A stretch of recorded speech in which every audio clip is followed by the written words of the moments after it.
संत मत धारा आपकी सेवा में प्रस्तुत।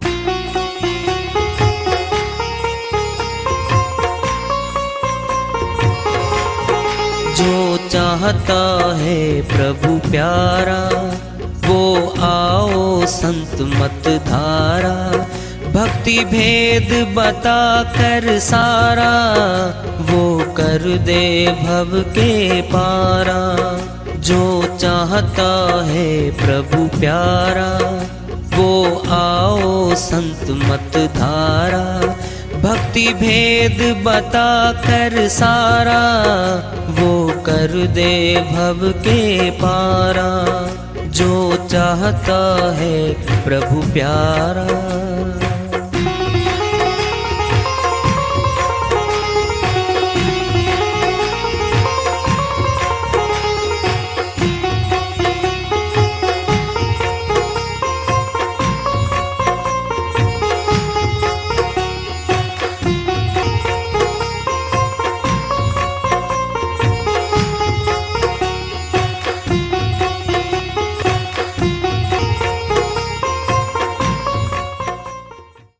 परम पूज्य सदैव स्मरणीय सदगुरु साहिब की जय हो। सतनाम साहेब आदरणीय सर्व संतों की जय हो। उपस्थित आदर के योग प्रभु प्रेमी एवं जिज्ञासु आत्माओं, हम सभी पूर्ण पिता परमात्मा सभी सृष्टियों के रचनहार कुल मालिक हम सब के जीवन का आधार उनकी महिमा को सुनने के लिए एकत्रित हैं।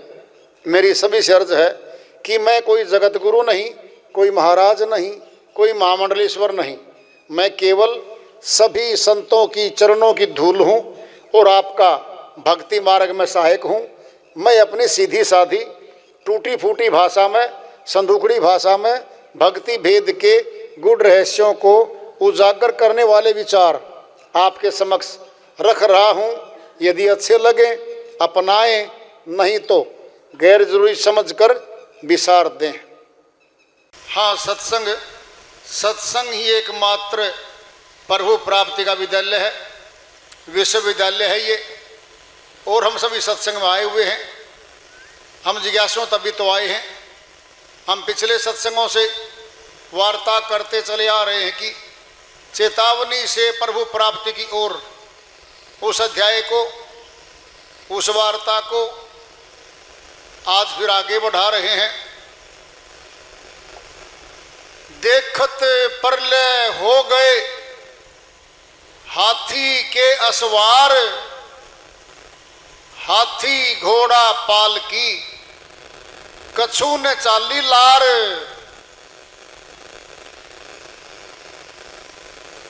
स्वामी नित्यानंद जी महाराज अपनी श्रीवाणी में बहुत बड़ी बात समझाना चाहते हैं। देखत परलय हो गए हाथी के असवार। कौन है ये?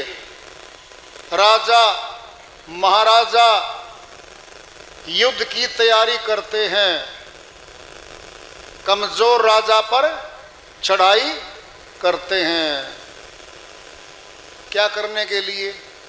धन लूटने के लिए, खजाना लूटने के लिए, उसके राज्य को अपने अधीन करने के लिए और अपनी अहंकार की पताका फहराने के लिए। झंडा ऊंचा हमारा हो संसार में, यही विडंबना है मनुष्य की।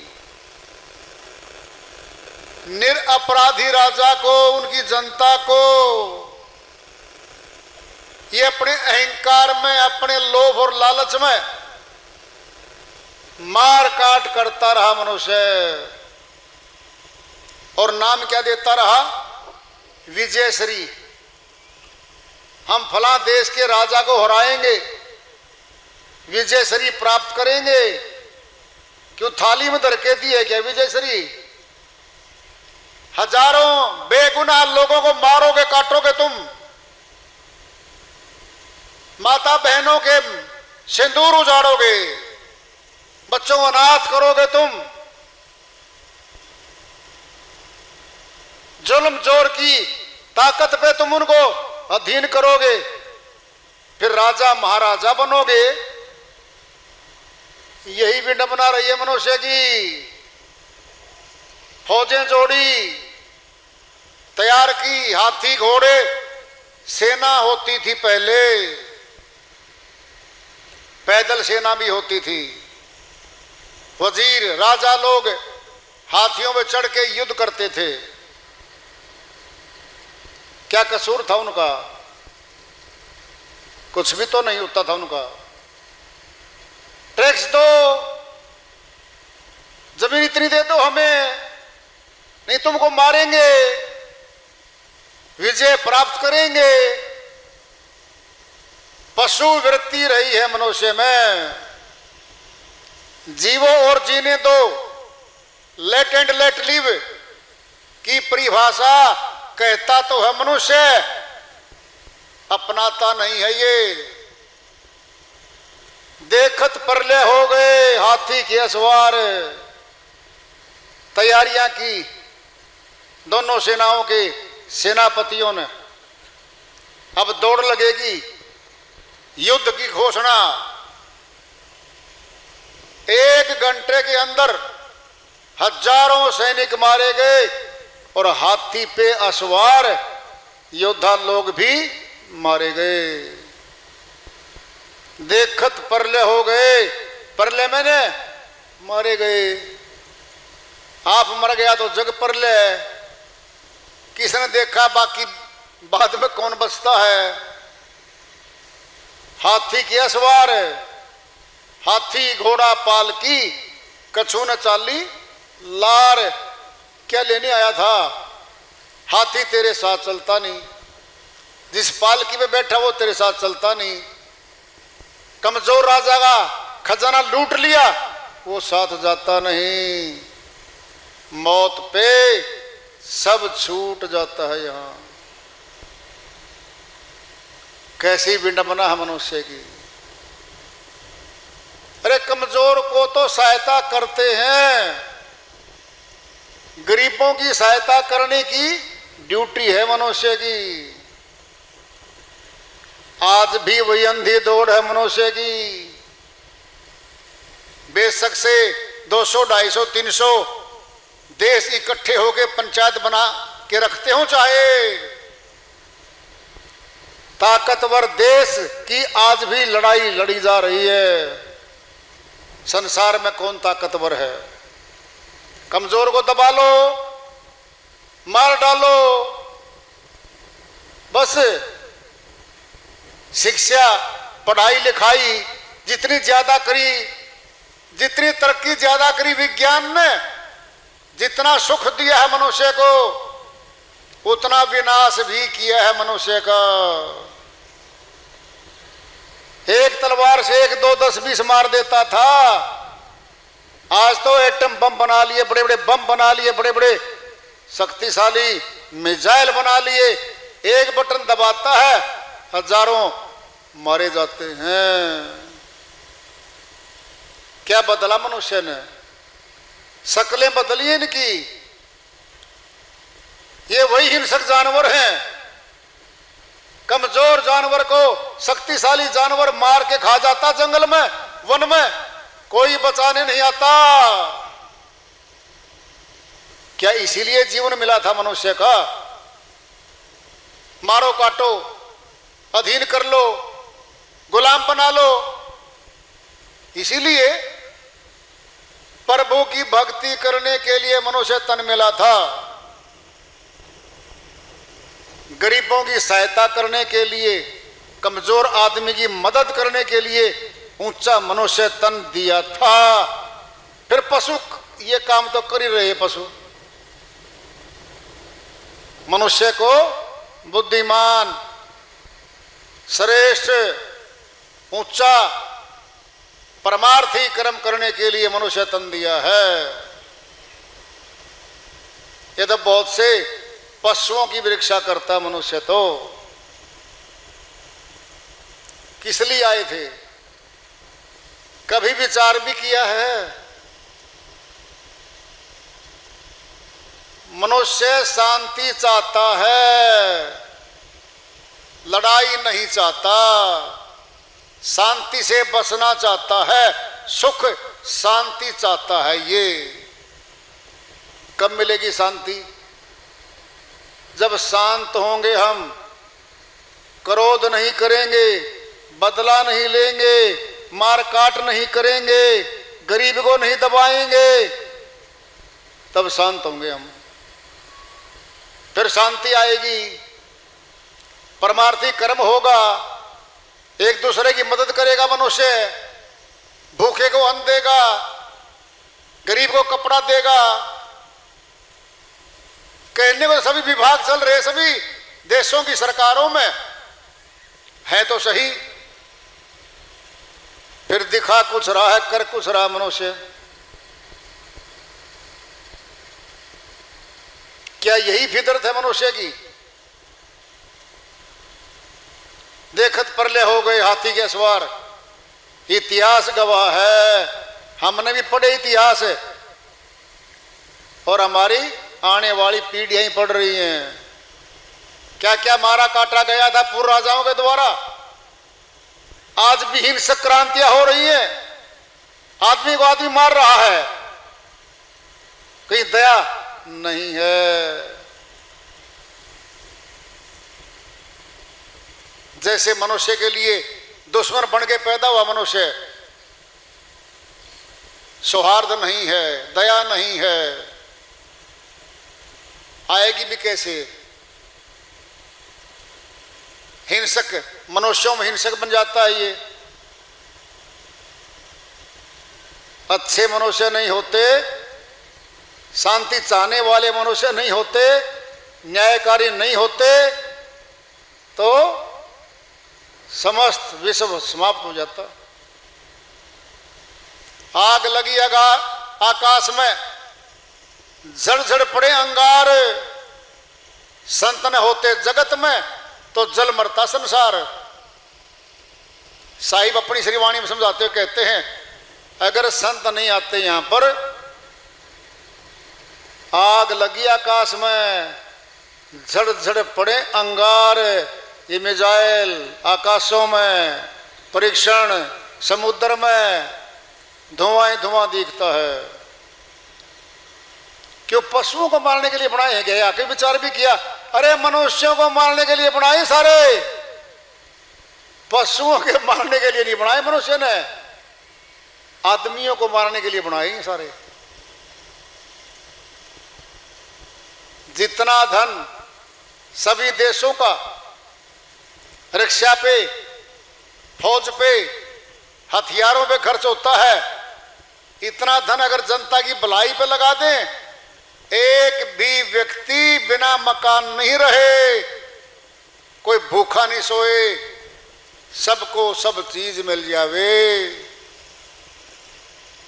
कई गुना खर्चा होता उन पे, और भलाई के कार्य पे बहुत कम खर्च होता है पूरे संसार के देशों का। क्या चाहता मनुष्य? शांति। सारे संसार के देश इकट्ठे होकर क्या ट्रीटी करते हैं? शांति समझौता, शांति करो। फिर शांति चाहते हैं, पहले शांति हमारे घट में आएगी, हमारे भीतर शांति आएगी, फिर बाहर आएगी। बोलो, अरे क्रोध पहले हमारे अंदर आता है, फिर बाहर क्या करते हैं? हम विनाश करते हैं बाहर। जिस घट में क्रोध हर समय छाया रहता है, फिर वहां सुख शांति मिलेगी। न तो उस परिवार में मिले, और न पड़ोस में मिले, और न देश गांव में मिले, न शहर में मिले।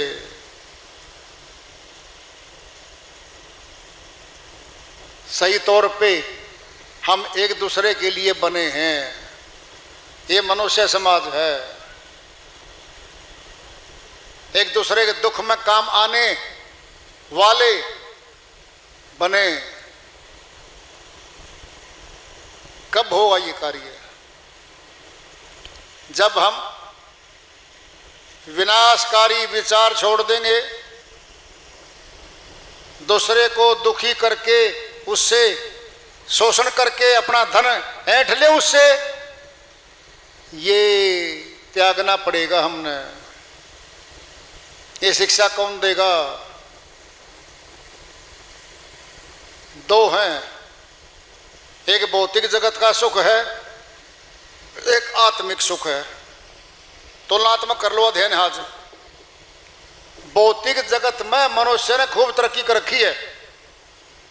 हमारे गांव में, अपने गांव में देख लो, 50-100 परिवार तो ऐसे हैं जिनके पास बढ़िया तो मकानात हैं, ट्रैक्टर आदि बढ़िया हैं, गाड़ियां खड़ी हैं, मोटरसाइकिल खड़े हैं, धन धान्य से भरपूर हैं, है ना? फिर क्या वो शांत हैं? क्या सुखी हैं वो? सोच लो। क्यों?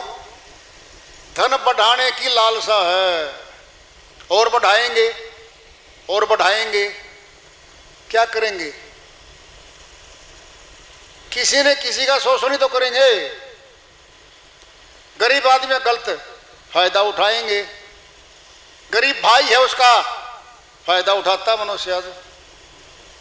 सहायता करने की बजाय छोटे भाई की, गरीब भाई की, उसका फायदा उठाता मनुष्य आज।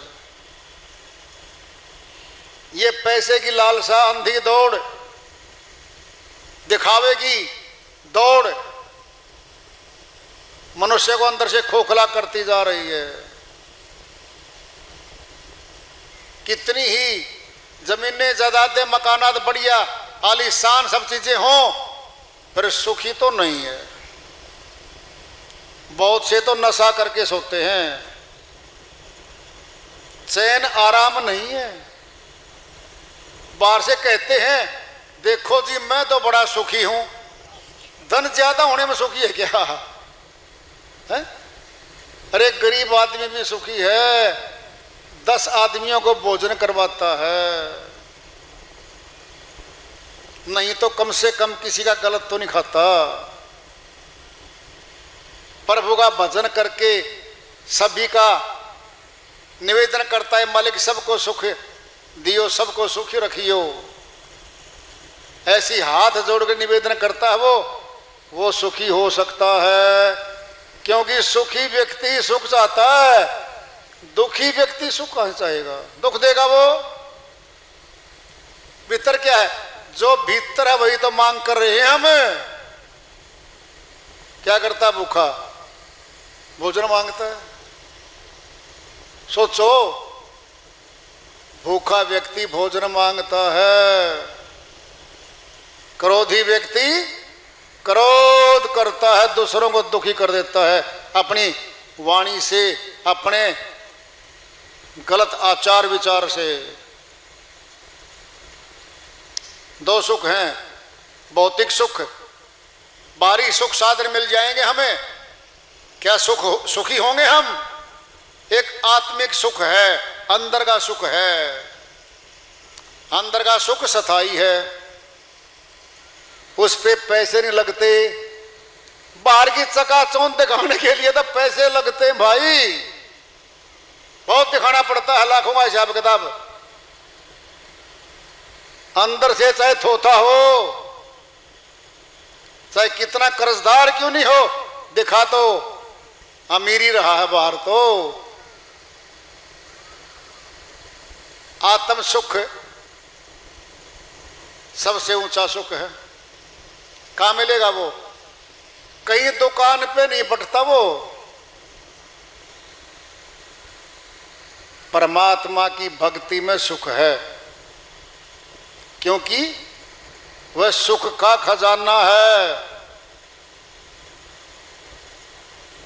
सुख के खजाने से सुख मिलेगा। संसार के सुखों में से सुख खोजेंगे, लाएंगे, क्षणिक सुख है वो, 1-2 दिन का, 1 घंटे का। आत्मा का सुख लंबा है, चिरजीवी है, चिरकाल तक रहता है, कभी दूसरों को दुखी नहीं करता। वो कहता भी है वो, हमने किसी का गलत पैसा नहीं चाहिए, गलत धन नहीं चाहिए, हम अपने में सब्र संतोष करते हैं। हे मालिक सबको सुख दो, कामना करता है वो। प्रभु दाता है, उसे मांग लो, क्या दिक्कत है। फिर भगवान तो गरीबों का होता है भी, सुन लो ध्यान से बात। अमीर नहीं मांगते परमात्मा को, अमीर तो धन मांगते हैं, शानो शौकत मांगते हैं। गरीब मांगता है परमात्मा को, फिर दोनों काम परमात्मा करता है। लोक लाहूं पर लोक निभाऊं, यहाँ का भी देता है, आगे का भी देता है। ये सारी कार्रवाई सत्संग में आने से, सत्संग सुनने से, सत्संग में आए शब्दों को धारण करने से मिलती है। कोई पैसा लगता, अद्भुत परिवर्तन है ये। राक्षसों को महामानव संत बनाने की शक्ति है सत्संग में। पूर्व में उंगली माल डाकू डकैती डालता था, मार काट करता था आदमियों की। महात्मा बुद्ध की शरण में आया, जब रोका महात्मा बुद्ध को, उंगली माल रुक जाओ। महात्मा बुद्ध बोले भाई मैं तो रुक गया, तुम कब रुकोगे। ये क्या मतलब। अरे लोगों को मार काट करने से, लूटने से कब रुकोगे। मैं तो रुक गया, कब रुकोगे। उंगली माल उंगली काटता है, 2-4 उंगली लगाकर दिखा दे किसी को। जी लगा नहीं सकता, फिर काटने का अधिकार तुझे किसने दिया है। अरे परमात्मा ने उंगली दी है, सब बनाया है, तेरे को अधिकार क्या। उंगली काटता है तू, लूटता लोगों को। सत्संग सुनाया, बदल गया। आगे क्या लग गया, संत उंगली माल डाकू, बदल गया। कितनों को बदला होगा उसने, बहुतों को बदला होगा। सत्संग में ये शक्ति है कि वो महामानव बना देता है, दुखी को सुखी बना देता है, सब्र संतोष ले आता है मनुष्य सुन के। ये विशेषता है सत्संग की।